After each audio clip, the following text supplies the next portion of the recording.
Bienvenue sur Wesh les maths, c'est Zakaria avec toi. Au programme aujourd'hui, dans cette nouvelle vidéo de 5 minutes max pour une question de bac, on va traiter une question du chapitre trigonométrie avec une question qui a été posée lors d'un contrôle d'entraînement au bac au lycée Stanislas de Paris. Allez, on commence, let's go! Dans cette question, on te demande de montrer que pour tout réel x, que cos de x plus sinus de x le tout au carré, plus cos de x moins sinus de x au carré, c'est égal à 2. Dans ce type de question, à premier abord, ça arrive qu'on se demande par où commencer. Personnellement, d'abord je me suis dit, est-ce qu'il n'y a pas des formules ou des relations de trigo du cours à base de cosinus x et de sinus x pour simplifier l'expression? Mais j'en vois pas. Donc quand c'est comme ça, en règle générale, il n'y a pas d'autre moyen que de développer l'expression et voir si au fur et à mesure des étapes de calcul, s'il n'y a pas des simplifications qui apparaissent. Et c'est exactement ce qui va se passer dans cette question.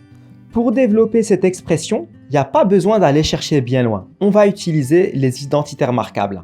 Si tu remarques bien, il y a deux termes dans l'expression qui correspondent à des identités remarquables. Le premier terme qui est cosinus de x plus sinus de x le tout au carré. On reconnaît l'identité remarquable a plus b au carré qui est égal à a au carré plus 2ab plus b au carré. Et le deuxième terme, cosinus de x moins sinus de x au carré, on reconnaît l'identité remarquable a moins b au carré qui est égal à a au carré moins 2ab plus b au carré. Et pour les deux cas, petit a c'est égal à cosinus de x et petit b c'est égal à sinus de x.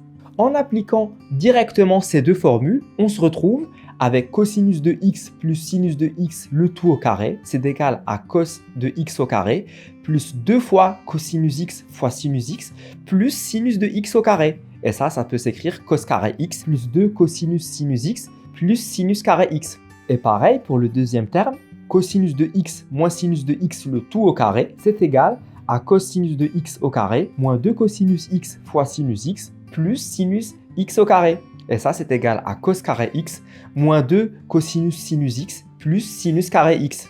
Et avec tout ça, on a bien avancé.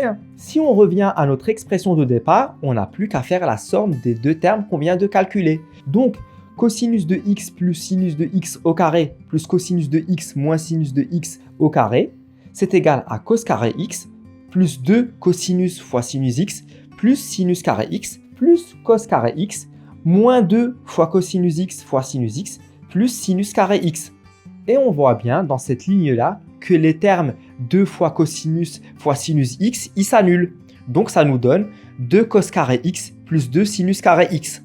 Et là, très simplement, on voit qu'on a un facteur commun qui est 2, donc on factorise par 2. Et ce qui va nous donner 2 fois, entre parenthèses, cos carré x plus sinus carré x.